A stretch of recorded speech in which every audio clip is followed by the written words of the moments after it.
ሰላም ጤና ይስጥልን ተመልካቾቻችን የአፍሪካ ሬኔሳንስ ቴሌቪዥን ዜናዎች ከዚህ በማስከተል ይቀርባሉ። በቅድሚያም አርዕስተ ዜናዎቹን ነው። ኦሉሴጉን ኦባሳንጆ ከህወሓት አመራሮች ጋር በመቀለ ሲመክሩ አቶ ጌታቸው ረዳና አቶ ሬድዋን ሁሴን ፕሪቶሪያ ለህወሓት ጊዜ መግዣ ነበር ሲሉ ገለጹ።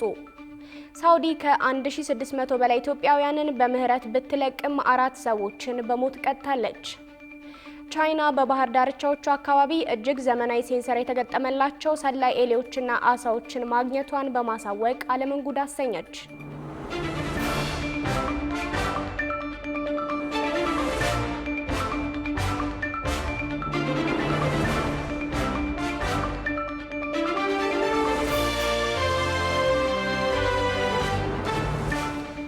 ተመልካቾቻችን በያላችሁበት የዓለም ጥግ ሰላምታችን ይድረስ። ይህ የአፍሪካ ሬኔሳንስ ቴሌቪዥን የዜና ሰዓት ነው። የተመራረጡ ዜናዎቻችንን ወደ እናንተ እናደርሳለን። አብራችሁ እንድትሆኑ የምጋብዛችሁ ጽዮን ላይኩ ነኝ።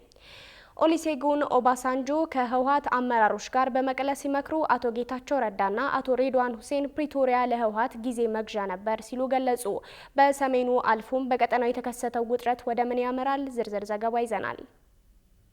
ሰሜን ኢትዮጵያ ጠመንጃዎች በዝምታ ከቆዩበት የ3 ዓመታት የሰላም አየር ወጥቶ ለዳግም ጦርነት አፋፍ ላይ ያለ ይመስላል። ከፖለቲካው ውጥረት አልፎ የድሮን ድምጾች ማንዣበብ ጀምረዋል። እንደ ፖለቲከኛው ገብሩ አስራት ገለጻ ደግሞ በሁለቱም ወገኖች በኩል ይፋ ባይደረግም ጦርነቱ ተጀምሯል። ይህ የጦርነት ድባብ እንደ አካሄዱ የሚቀጥል ከሆነ ከቀድሞ በከፋ መልኩ ትውልድ የሚቀጥፍ ብዙ የኢትዮጵያ አካባቢዎችን ሊያካትት የሚችል ከዚያም አልፎ ወደ ቀጠናው የሚዛመት እንደሚሆን እየተገለጸ ነው። ከ3 ዓመታት በፊት በየተቃራኒ ወገኖች በኩል ተሰልፈው ፕሪቶሪያን የፈረሙት በአሁኑ ወቅት የፌዴራል መንግስት ከፍተኛ ባለስልጣናት የሆኑት አቶ ጌታቸው ረዳና የብሔራዊ መረጃና ደህንነት አገልግሎት ዳይሬክተሩ ሬድዋን ሁሴን ደግሞ ኢትዮጵያ ዳግም ወደ ጦርነት መግባት የለባትም ማለታቸው ተሰምቷል። በኢትዮጵያ ፌዴራል መንግስትና በህዝባዊ ወያነ ሓርነት ትግራይ ህወሓት መካከል እንደ ኤሮፓውያኑ አቆጣጠር በጥቅምት 2022 የተፈረመው የፕሪቶሪያ ስምምነት መፍረሱ እየተነገረ ባለበት በዚህ ወቅት እንዲሁም ከሰሞኑ በትግራይ ክልል የድሮን ጥቃት መፈጸሙ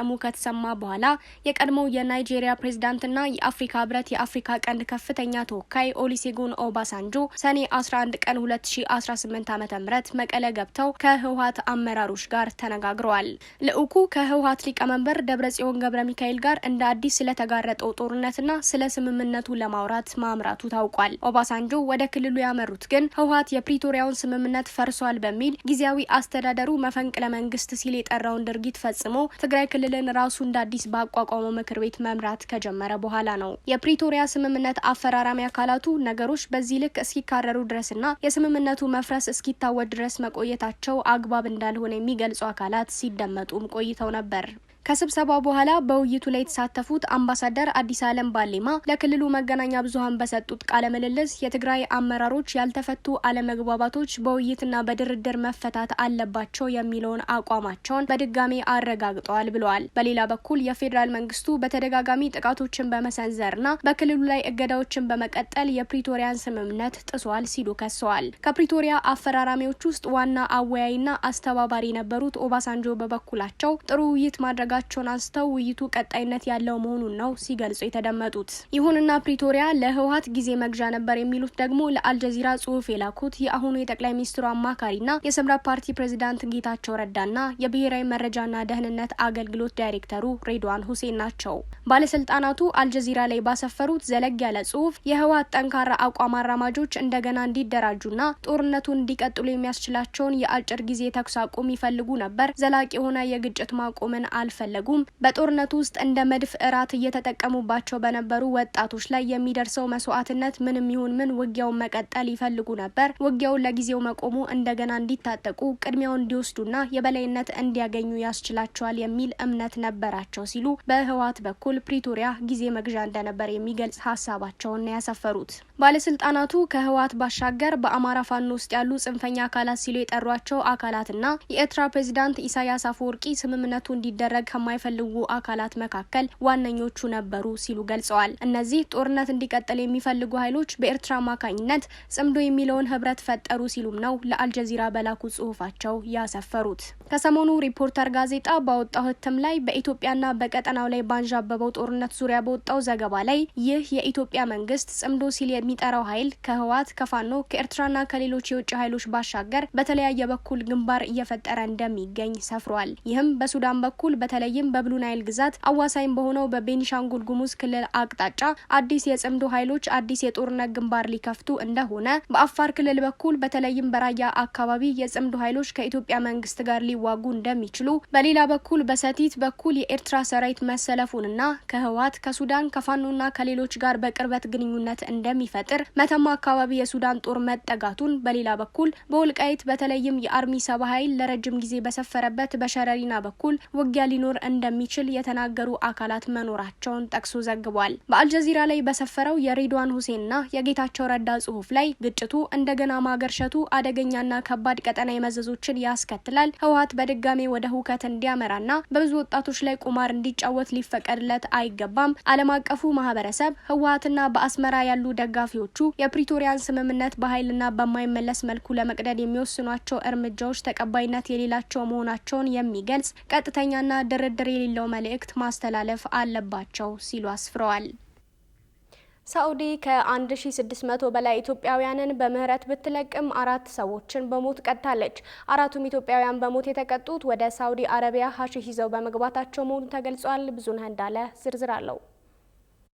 ሳውዲ አረቢያ በዚህ ሳምንት 4 ኢትዮጵያውያንን በሞት መቅጣቷን ስታሳውቅ የኢትዮጵያ መንግስት በበኩሉ ከ1600 በላይ ዜጎቹን ክሳቸው ተቋርጦ በምህረት እንዲለቀቁ ማድረጉን ገልጿል። የሳውዲ አረቢያ የሀገር ውስጥ ጉዳይ ሚኒስቴር ሰኔ 1 2 ሰዎችን እንዲሁም ሰኔ 3 2018 ዓ.ም ደግሞ 2 ኢትዮጵያውያንን በስቅላት መግደላቸውን አስታውቋል።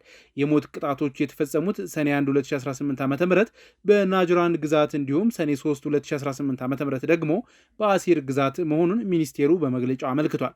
4ቱም ኢትዮጵያውያን በሞት የተቀጡት ወደ ሳውዲ አረቢያ ሐሺሽ ይዘው በመግባታቸው መሆኑን በመግለጫው ላይ ተጠቅሷል።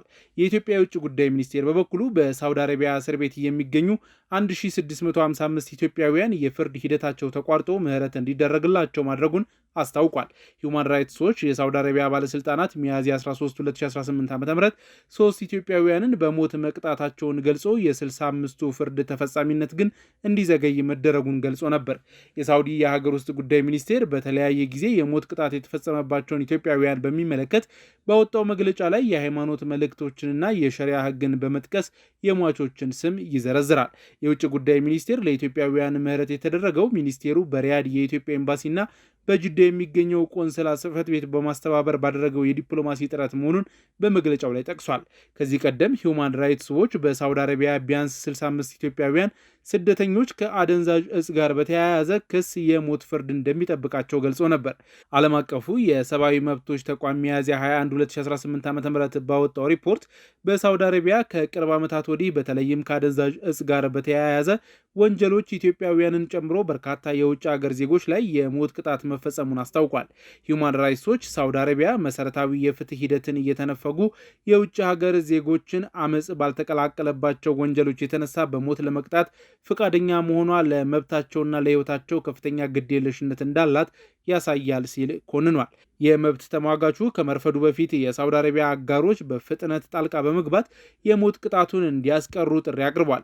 ተቋሙ ምንጮቹን ጠቅሶ በመቶዎች የሚቆጠሩ ኢትዮጵያውያን በሳውዲ እስር ቤቶች ውስጥ እንዳሉ ባወጣው መግለጫ አስፍሯል። ከ200 በላይ የሞት ፍርድ የተፈረደባቸው ኢትዮጵያውያን በካሚስ ሙሻይት እስር ቤት ውስጥ ይገኛሉ ሲልም ጠቅሷል። ቻይና በባህር ዳርቻዎቿ አካባቢ እጅግ ዘመናዊ ሴንሰር የተገጠመላቸው ሰላይ ኤሊዎችና አሳዎችን ማግኘቷን በማሳወቅ ዓለምን ጉድ አሰኘች። ምዕራባውያን ተፈጥሮና ረቂቅ ቴክኖሎጂን በማዋሃድ የቻይናን የመከላከያ ደካማ ጎንና የባህር ስር ምስጢር ለመመንተፍ የከፈቱት ይህ ጸጥተኛ ጦርነት ዓለም አቀፋዊ አዲስ የደህንነት ስጋት ሆኗል። ቃል ኪዳን ይጥና ይህንን አስገራሚ የስለላ ጦርነትና የጂኦፖለቲካ ፉክክር በተከታዮች ትንታኔና ዓለም አቀፍ ጉዳዮች ዘገባው እንዲህ በዝርዝር ተመልክቷል። As people race to find solutions, የዓለም አቀፍ የስለላና የደህንነት ፖለቲካ ከጨለማ ጎዳናዎች ከሚስጥር ኮዶችና ጄምስ ቦንድ መሰል ፊልሞች አልፎ ማንም ወዳላሰበው አዲስ መድረክ ተሸጋግሯል። ወደ ጥልቁ የባህር ዓለም። የሀገራችን አበው አሳ ጎርጓሪ ዘንዶ ያወጣል እንደሚሉት ቤጂንግ በባህር ዳርቻዎቹ አካባቢ አሳ ለማጥመድ መረቧን ስትጥል የደህንነት ስጋት የሆነ ትልቅ ዘንዶ አገኘው እኮ ብላ ዓለምን ጉድ እያሰኘች ነው። ሰላዮቹ ግን እንደተለመደው ዘመናዊ ካሜራ የታጠቁ የሰው ልጆች ሳይሆኑ ሴንሰር የተገጠመላቸው ኤሊዎችና አሳዎች ናቸው። ይህ የሆሊውድ የሳይንስ ልቦለድ ፊልም የመሰለ ርዕስ የተሰጠው የቻይና የደህንነት ሚኒስቴር ያወጣው ይፋዊ የማስጠንቀቂያ ሰነድ ርዕስ እንደሚጠቁመው የውጭ ሀገራት የደህንነት ኤጀንሲዎች በተዘዋዋሪ ምዕራባውያንን ማለቱ ነው ትላልቅ የባህር እንስሳት አካል ላይ እጅግ ረቂቅ የሆኑ ሴንሰሮችን በመግጠም ወደ ቻይና የባህር ግዛት በገፍ አሰማርተዋል። እነዚህ ሰላይ ኤሊዎችና አሳዎች በባህር ውስጥ እየዋኙ ውሃው ያለውን የሙቀት መጠን፣ የጨውነት መጠንና የባህር ውስጥ ሞገዶችን መረጃ ይሰበስባሉ የተባለ ሲሆን መረጃውንም በሳተላይት አማካኝነት ወዲያውኑ ወደ ባህር ማዶ ጌቶቻቸው እንደሚያስተላልፉት ተገልጿል። እንደ ኤኤፍፒ ዘገባ ዓላማውም የቻይናን የባህር ዳርቻ መከላከያ ደካማ ጎኖች የያዘ የባህር ሰር ካርታ ማዘጋጀትና የባህር ሰርጓጅ መርከቦችን እንቅስቃሴ መቆጣጠር ነው። ወደ ኋላ መለስ ብለን ታሪክን ስንፈትሽ የእንስሳት የስለላ ታሪክ ከአኮስቲክ ድመት እስከ ሰላይ ኤሊ የሚዘረጋ ሲሆን እንስሳትን ለስለላ መጠቀም ሙሉ ለሙሉ አዲስ ፈጠራ እንዳልሆነም ያን ጊዜ እንረዳለን። በቀዝቃዛው ዘመን ጦርነት ሲአይኤ በሚሊዮኖች የሚቆጠር ዶላር አውጥቶ በድመቶች አካል ውስጥ ማይክሮፎን በመቅበር የሶቪየትን ሚስጥር ለመሰለል አኮስቲክ ኪት የተሰኘ ኦፕሬሽን አከናውኖ ነበር። ሩሲያና አሜሪካ ዶልፊኖችን ለባህር ኃይል ኦፕሬሽን ሲያሰለጥኑ እንደነበርም የቅርብ ጊዜ ትውስታ ነው። ነገር ግን አሁን በግሪጎሪያኑ 2026 የደረስንበት የቴክኖሎጂ ምዕራፍ እጅግ የተለየ ሲሆን አሁን እንስሳቱ ሚስጥር እንዲሰሙ የማይጠበቅባቸው ከመሆኑም በላይ ተፈጥሯዊ እንቅስቃሴያቸው ከዘመናዊ ሴንሰሮች ጋር ተዋህዶ የጂኦግራፊና የውቅያኖስ ጥናት ወታደራዊ መረጃዎችን እንዲሰበስቡ ተደርገው መሰማራታቸው የዓለም የጂኦፖለቲካ ፉክክር እንዴት ተፈጥሮን ሳይቀይር ወደ ጦር መሳሪያነት እየተቀየረ እንደሆነም ይነግረናል። Behind the keyboard, the clash between the two giants appears to be a real war, however, one that's never officially been declared. China's goal, simply put, is to replace the US as the world's leading superpower. የቻይና ማስጠንቀቂያ እንደሚያሳየው ከተፈጥሯዊ እንስሳት በተጨማሪ በንግድ መርከቦች ላይ የተጫኑ የካርታ መስሪያ መሳሪያዎች የቻይናን ወደቦች በረቀቀ መንገድ እየሰለሉ ነው። ነገር ግን የአንድ ወገን ብቻ ያልሆነው ዓለም አቀፉ የስለላ ጦርነት ቻይና ዛሬ ምዕራባውያንን በሰላይ ኤሊዎች ስትወነጅል፣ ምዕራባውያኑ በበኩላቸው ቻይናን በከፍተኛ ደረጃ ሲከሱ እንደቆዩም አይደብቀንም። ባሳለፍነው ዓመት ቻይና የመንግስት ሰራተኞቿን ከውጭ ሀገር ቆንጆ ወኪሎች ሃኒ ትራፕስ ተጠንቀቁ፣ በፍቅር ወጥመድ ወድቃችሁ ሚስጥር እንዳታወጡ ስትል አስጠንቅቃ እንደነበር የሚታወስ ሲሆን በተቃራኒው ደግሞ በዚህኛው ወር መጀመሪያ ላይ የአሜሪካና የእንግሊዝን ጨምሮ የአምስቱ አይኖች ፋይቭ አይዝ የደህንነት ጥምረት የቻይና ሰላዮች በማህበራዊ ሚዲያ ላይ የስራ አገናኝ ጆብ ሪክራይተርስ መስለው በመቅረብ ጥብቅ መረጃዎችን እየሰረቁ ነው ሲሉ መክሰሳቸውም አይዘነጋም። China's intelligence operations range from extremely brutal to almost silent.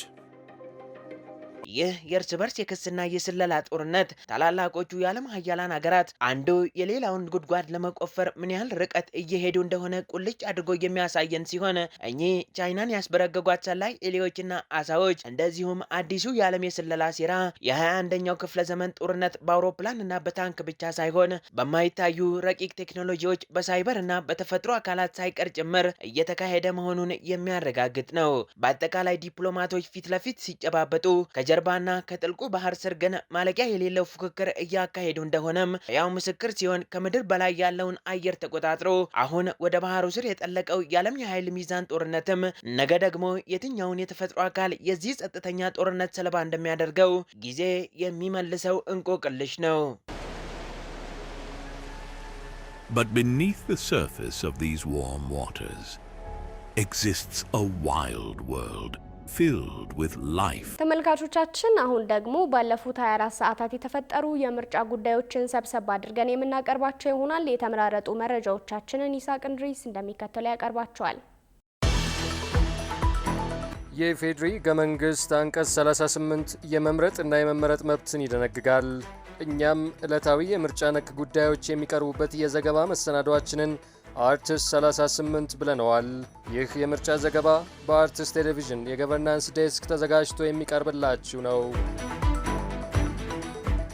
የኢትዮጵያ ብሔራዊ ምርጫ ቦርድ 32 የክልልና የሕዝብ ተወካዮች ምክር ቤት እጩዎችን ውጤት አጸደቀ። የኢትዮጵያ ብሔራዊ ምርጫ ቦርድ የ32 እጩዎችን ውጤትና የምርጫ ሂደትን በተመለከተ በትናንትናው ዕለት መግለጫ ሰጥቷል። የኢትዮጵያ ብሔራዊ ምርጫ ቦርድ ሰባተኛው ጠቅላላ ምርጫ ላይ የቀረቡ የፖለቲካ ፓርቲዎች ቅሬታን በተመለከተ 148 ምስክሮች ቀርበው ቃላቸውን መስጠታቸውን አስታውቋል። የቦርዱ ሰብሳቢ ወይዘሮ ሜላትወርቅ ኃይሉ በማዕከሉ ከሚሰሩ ስራዎች በተጨማሪ ቅሬታ የቀረበባቸውን 120 የምርጫ ክልሎችን በተመለከተ የሕግ ክፍሉ እየተመለከተው እንደሚገኝ አንስተዋል። ለዚህም ምስክርነት ቃል መቀበላቸውን ገልጸው የምስክሮች መቀየርና የጊዜ አለመመቻቸት ማጋጠሙንም ነው ያነሱት። ማጣራቱ ሲጠናቀቅም ቦርዱ ውሳኔ እንደሚያሳልፍ ተናግረዋል። አያይዘውም ከ1139 የምርጫ ክልሎች የ1131 ውጤት መለጠፋቸውን ገልጸው 4 የክልልና 4 የህዝብ ተወካዮች ምክር ቤት በአጠቃላይ 8 የምርጫ ክልሎች እንደሚቀሩ ጠቁመዋል። ከቀናት በፊት ውጤት ያላጠቃለሉት ሀላባ አንድና ቀብሪ በያ የምርጫ ድምፅ ውጤት ተጠናቅቆ መለጠፉንም አንስተዋል። እንዲሁም ደቡብ ምዕራብ ኢትዮጵያ አንድ የክልል ምክር ቤት፣ ማዕከላዊ ኢትዮጵያ አንድ የህዝብ ተወካዮች ምክር ቤት፣ ቤንሻንጉል ጉሙዝ አንድ የህዝብና አንድ የክልል ምክር ቤት፣ አዲስ አበባ አንድ የህዝብ ተወካዮች ምክር ቤት፣ አማራ አንድ የህዝብ ተወካዮች ምክር ቤት፣ ኦሮሚያ 4 የክልል ምክር ቤትና 7 የህዝብ ተወካዮች ምክር ቤት እንዲሁም ድሬዳዋ 15 የክልል ምክር ቤት ውጤቶችን የቦርዱ ቴክኒካል አማካሪ አርማዬ አሰፋ አቅርበዋል። ይፋ ከተደረገው ውጤት መካከል ቦርዱ ያጸደቀው የትብብር ለኢትዮጵያ አንድነት፣ የህዳሴ ነጻነትና እኩልነት፣ ኢትዮጵያ ዲሞክራሲያዊ ህብረት፣ የወሎ ህዝቦች ዲሞክራሲያዊ ፓርቲዎች ከተወዳደሩበት ምርጫ ጣቢያ ለህዝብ ተወካዮች ምክር ቤት ወንበር ድምጽ ያገኙት የኢትዮጵያ ዜጎች ለማህበራዊ ፍትህ ፓርቲ ሊቀመንበር ኢዮብ መሳፍንት ናቸው። በተመሳሳይም የጉሙዝ ህዝብ ዴሞክራሲያዊ ንቅናቄ እጩ መኮንን ጎለሳ የህዝብ ተወካዮች ምክር ቤት መቀመጫ አግኝተዋል። በዚህም በአጠቃላይ 32 የክልልና የህዝብ ተወካዮች ምክር ቤት ውጤትን ቦርዱ ማጽደቁን አማካሪዋ ገልጸዋል።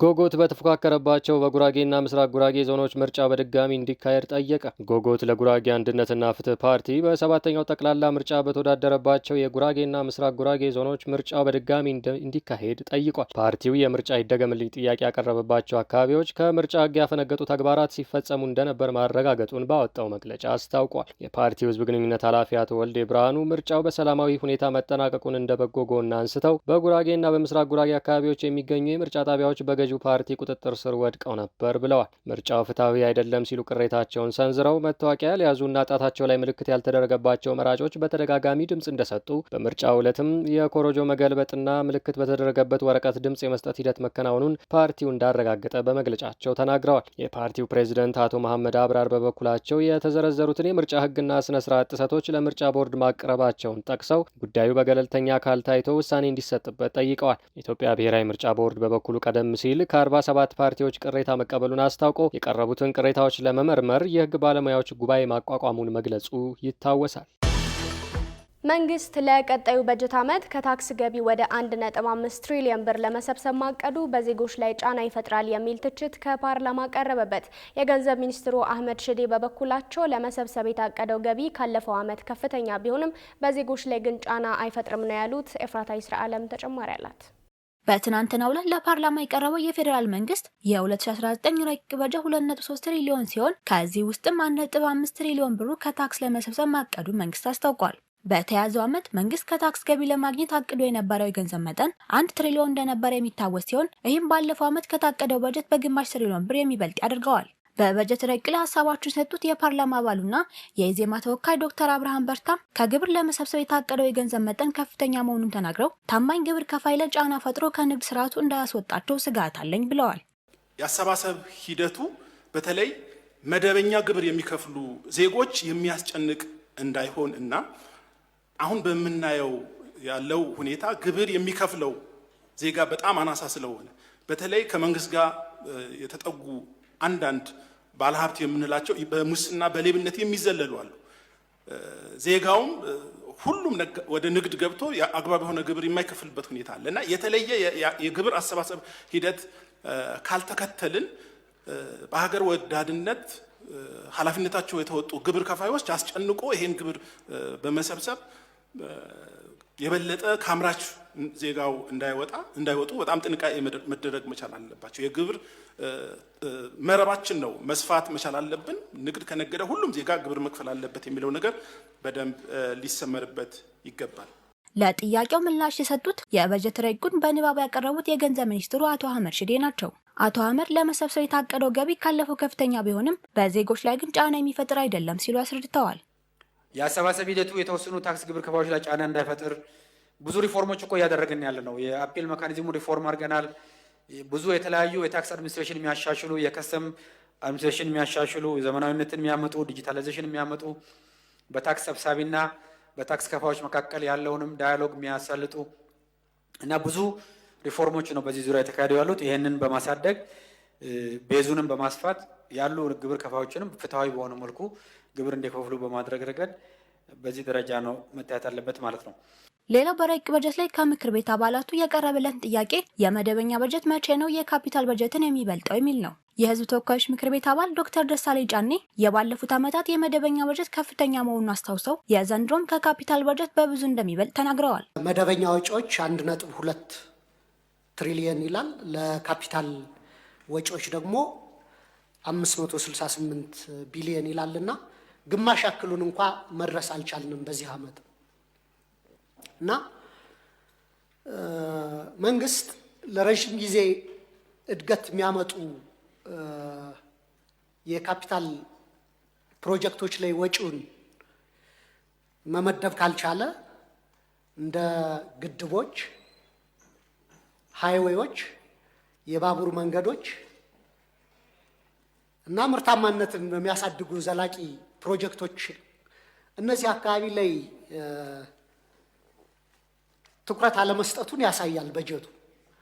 ሌላው የምክር ቤት አባል የሆኑት ዶክተር መብራቱ አለሙ እንዳሉት ካፒታል በጀት ዝቅተኛ መሆኑን ገልጸው የትኛው በጀት ነው መሬት ላይ ወርዶ ለህብረተሰብ የሚበጀውን ስራ የሚሰራን ሲሉም ገልጸዋል። ለጥያቄው ምላሽ የሰጡት አቶ አህመድ ሽዴ የካፒታል በጀት ዝቅተኛ ወይም አናሳ የሚባል አይደለም ብለዋል። የመደበኛ በጀቱ ከፍ ያለው ለደሞዝ፣ ለማዳበሪያ፣ ለነዳጅ እና ሌሎች መደጎሚያ በጀት አንድ ላይ ስለሆኑ እንጂ የሚበልጠው የካፒታል በጀት ነው ሲሉም አክለዋል። መደበኛና ካፒታል ላይ የተነሳ ጥያቄ አለ። ይሄንን የአንደርስታንዲንግ ችግር ስላለ በደንብ ምክር ቤቱ እንዲያውቀው በቁጥር ባስደግፍ ጥሩ ይመስለኛል። ዘንድሮ ተደግፎ የቀረበው የካፒታል በጀት 568.2 ቢሊዮን ነው። ማህበራዊ ድጎማዎች ተቀንሰው፣ ዕዳ ክፍያ ተቀንሰው፣ ስራ ማስኬጃ የሚባለው ደሞዝ፣ አበል፣ ጥቅማ ጥቅም፣ ነዳጅ ምናምን አላቂቃ በጠቅላላ የሚባለው አክቹዋል መደበኛ ስራ ማስኬጃ የሚባለው 170.8 ቢሊዮን ነው። ከትክክለኛው የስራ ማስኬጃ በጀታችን በከፍተኛ እጥፍ ያለው ካፒታል በጀት ነው ተደግፎ የቀረበው። በ2019 በጀት ዓመት የፌዴራል መንግስት ጠቅላላ ገቢ የውጭ እርዳታን ጨምሮ 1.8 ትሪሊዮን ብር እንደሚሆን ተገምቷል ያሉት የገንዘብ ሚኒስትሩ ይህም በ2018 በጀት ዓመት ይሰበሰባል ተብሎ ከተገመተው ጠቅላላ ገቢ አንጻር የ17 በመቶ እድገት ያለው እንደሆነ ገልጸው 1.5 ትሪሊዮን ብሩ ከታክስ ገቢ እንደሚሆንም ጨምረው አስረድተዋል። ክቡራትና ክቡራን ተመልካቾቻችን አሁንም የአፍሪካ ሬኔሳንስ ቴሌቪዥን ዜናዎች እንደቀጠሉ ናቸው። ወደ ቀጣዮቹ ጉዳዮቻችን ከመሻገራችን በፊት ይፋ የማህበራዊ ገጾቻችንን ልናስታውሳችሁ ወደድን።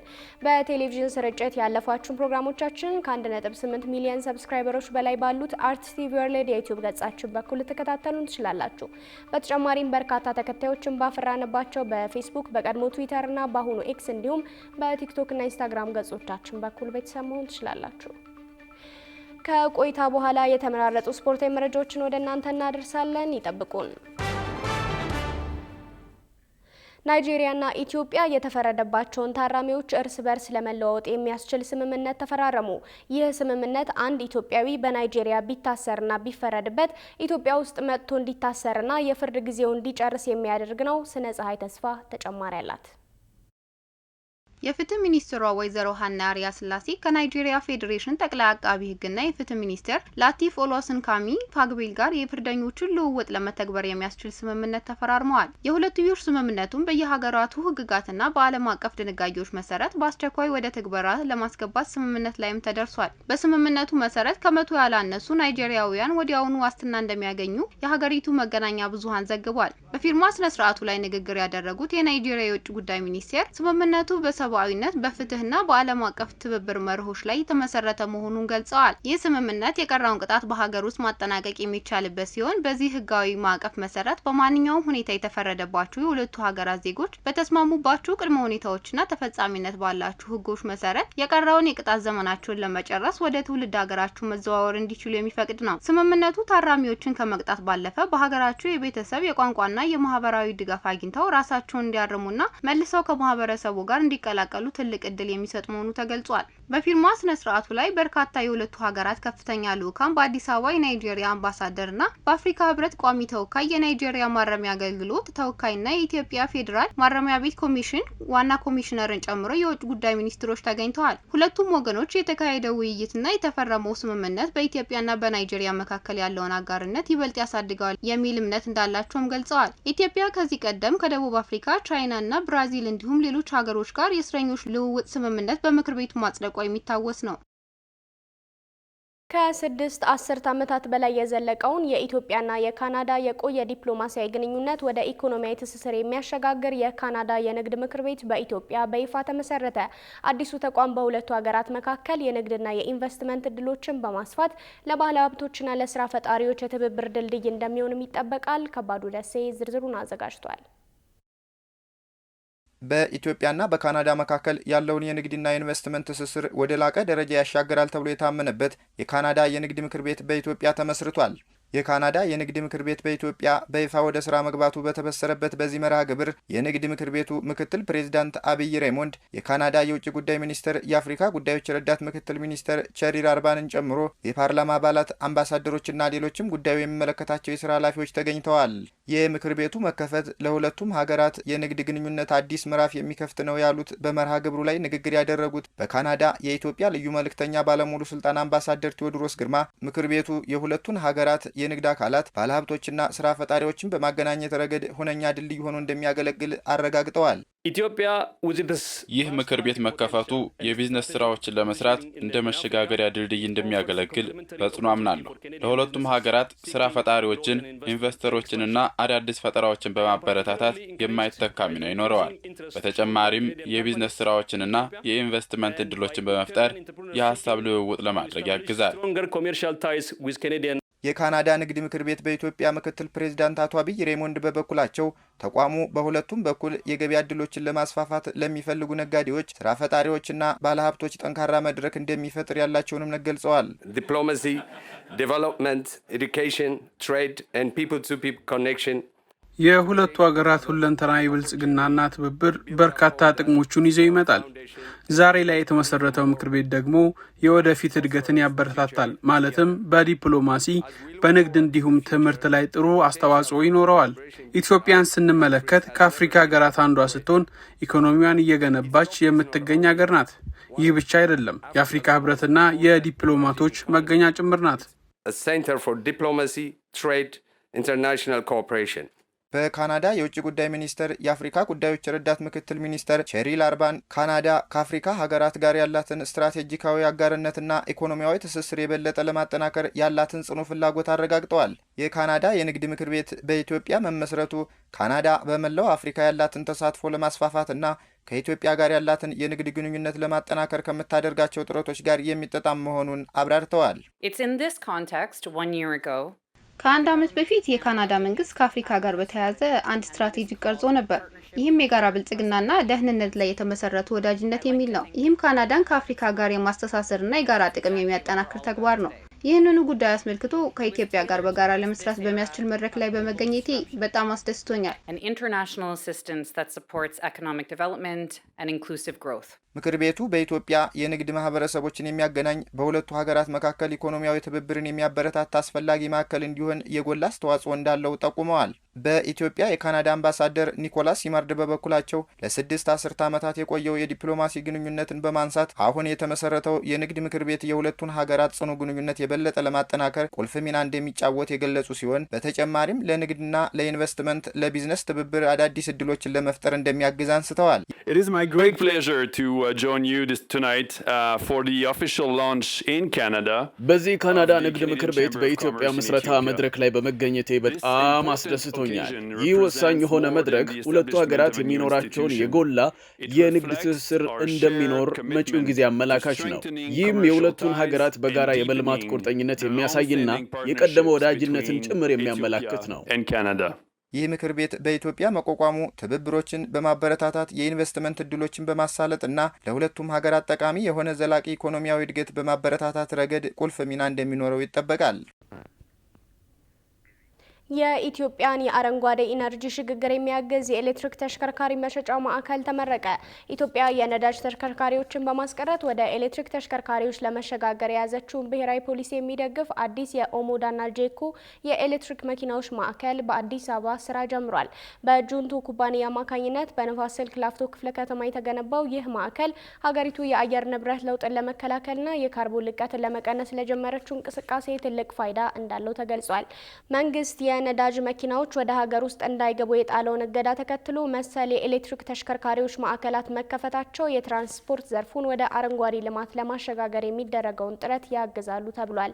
በማዕከሉ የቀረቡት የኦሞዳና ጄኮ ሞዴሎች ሙሉ በሙሉ በኤሌክትሪክ ኃይል የሚሰሩ በመሆናቸው ከጥሬ ገንዘብ ፍሰትና ከአየር ብክለት አንጻር የሚታዩ ችግሮችን ለመቅረፍ ምቹ መሆናቸው ተመላክቷል። ክቡራን ተመልካቾች በቀጣይ የምናመራው የተመረጡ ስፖርታዊ መረጃዎችን ወደ እናንተ ወደምናደርስበት ሰዓት ነው። ስፖርታዊ መረጃዎቹን ባልደረባችን ጌታውን አበበ ይዞ ይጠብቃችኋል። ከመረጃዎቹ ጋር መልካም ቆይታ።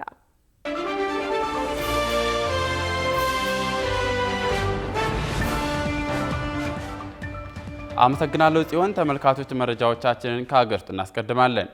ወደ ቀዳሚው መረጃችን ስናልፍ የኢትዮጵያ 10 ኪሎ ሜትር የጎዳና ላይ ሩጫ ውድድር በባህር ዳር እንደሚካሄድ የኢትዮጵያ አትሌቲክስ ፌዴሬሽን ገለጸ። አንደኛው የኢትዮጵያ 10 ኪሎ ሜትር የጎዳና ላይ ሩጫ ውድድር የፊታችን እሁድ ሰኔ 7 ቀን 2018 ዓ.ም በባህር ዳር ከተማ በታላቅ ድምቀት ይካሄዳል። የፌዴሬሽኑ ከፍተኛ የቴክኒክ ባለሙያዎች ወደ ባህር ዳር በማቅናት አስፈላጊውን ስራ እያከናወኑ ሲሆን ውድድሩ ለተተኪ አትሌቶች የውድድር ድል ለመፍጠር ዓላማ ያደረገ መሆኑ ተገልጿል። ስለ ውድድሩ ቅድመ ዝግጅት ለመገናኛ ብዙሃን ገለጻ ያደረጉት የኢትዮጵያ አትሌቲክስ ፌዴሬሽን የውድድርና ተሳትፎ ዳይሬክተር ተወካይ አቶ ጊዜ አድነው በመግለጫቸው በውድድሩ ከአንደኛ እስከ 8ኛ ለሚወጡ አትሌቶች የገንዘብ ሽልማት እንደሚበረከትላቸው ገልጸዋል። ውድድሩ የፊታችን እሁድ በባህር ዳር ከተማ ይደረጋል። በታሪክ ለመጀመሪያ ጊዜ በ3 አገራት በጣምራ የሚዘጋጀው 23ኛው የፊፋ ዓለም ዋንጫ በደማቅ ትዕይንት ተከፍቷል።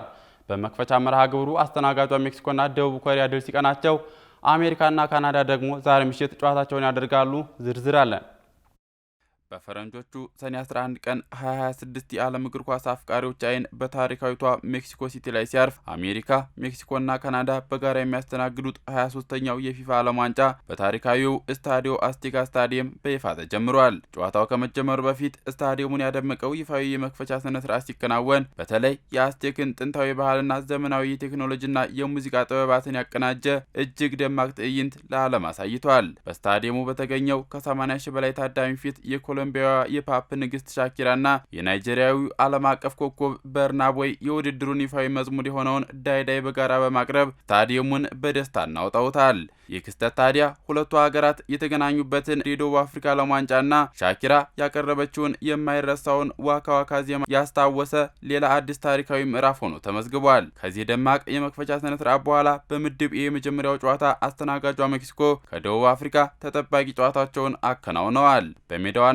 በደጋፊዎቿ ያገኘችውን ከፍተኛ መነሳሳት የተጠቀመችው ሜክሲኮ ጨዋታውን በከፍተኛ ብልጫ ደቡብ አፍሪካን 2-0 በሆነ ውጤት በማሸነፍ አጀማመሯን አሳምራለች። ሜክሲኮ በመክፈቻ ጨዋታዎች ላይ ያላትን ጠንካራ ታሪክ ያስመሰከረችበት ይኸው ፊልሚያ ስታዲየሙ ለታደሙትና በአደባባይ ለተሰበሰቡት በሚሊዮን የሚቆጠሩ ደጋፊዎቿ ታላቅ ደስታ አስገኝቶላታል። በዚህ ታሪካዊ የመክፈቻ መርሃ ግብር የሜክሲኮን የማሸነፊያ ግቦች ሁሊያን ኩዊኖኔስ እና ራውል ሂሚኒዝ ከመረብ አሳርፈዋል። ይህንንም ተከትሎ ኩዊኖኔስ የ26 የፊፋ ዓለም ዋንጫ የመጀመሪያው ግብ አስቆጣሪ በመሆን ስሙን በታሪክ መዝገብ ማስፈር የቻለ ሲሆን በሌላ በኩል እንደ አውሮፓውያን አቆጣጠር በ2020 ካጋጠመው እጅግ አስፈሪ የጭንቅላት ጉዳት በኋላ ጎል ያስቆጠረው ሂሚኔዝ የመጀመሪያው የዓለም ዋንጫ ግብ ሆኖ ተመዝግቦለታል። ይሁን እንጂ ይህ ጨዋታ በታሪክ ልዩ በሆኑና በብዙዎች ዘንድ መነጋገሪያ በሆኑ አስገራሚ ክስተቶች የታጀበ ሲሆን በጨዋታው የደቡብ አፍሪካ ብሔራዊ ቡድን 2 ተጫዋቾችና የሜክሲኮ 1 ተጫዋች በቀይ ካርድ ከሜዳ ተሰናብተዋል። በአንድ ጨዋታ ውስጥ 3 ተጫዋቾች በቀይ ካርድ ከሜዳ የመሰናበታቸው ክስተት ከተመዘገበ 2 አስርት ዓመታት የተቆጠሩ ሲሆን ይህ መሰሉ አጋጣሚ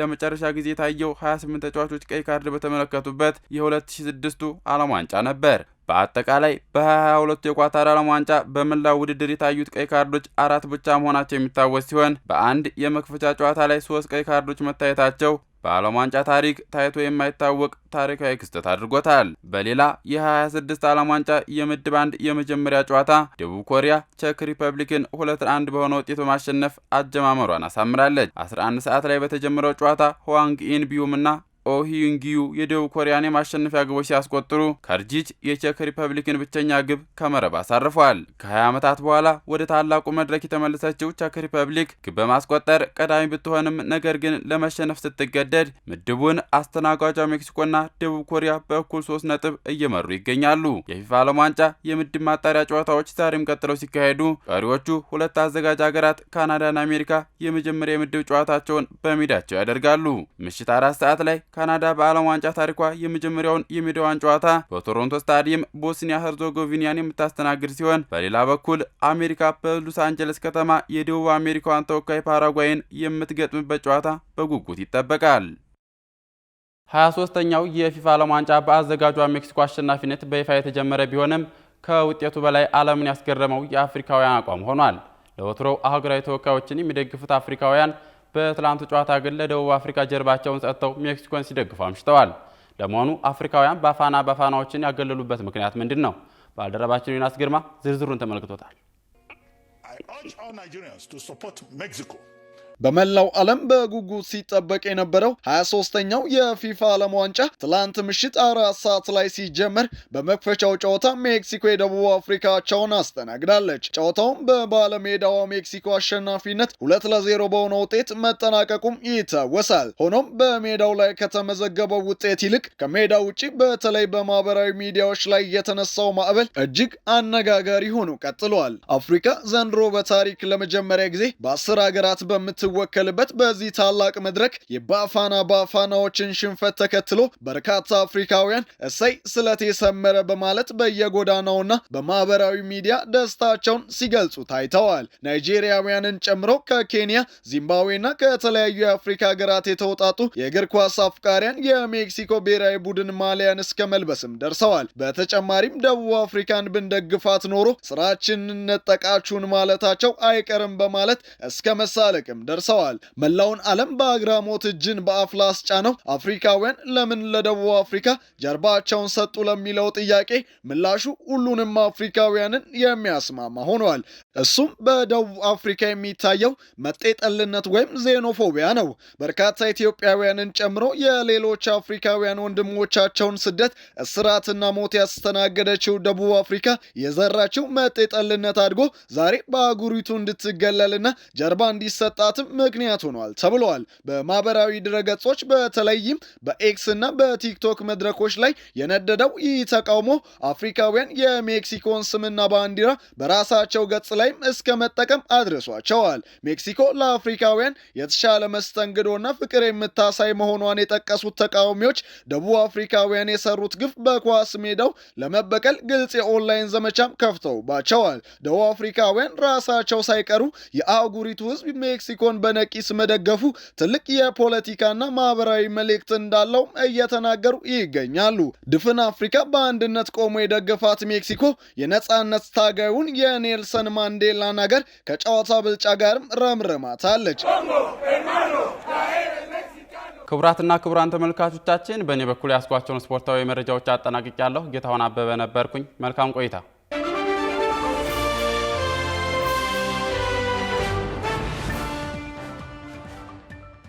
ውድ ተመልካቾቻችን የአፍሪካ ሬኔሳንስ ቴሌቪዥን የሰዓቱ ዜናዎች የተከታተላችሁትን ይመስሉ ነበር። ስለሰጣችሁን ጊዜ ከልብ እያመሰገንን ከዜናዎቹ ጋር ጽዮን ላይ ቆይታ አድርጌያለሁ። ከቀሪ የጣቢያችን ዝግጅቶች ጋር መልካም ጊዜን ተመኘው።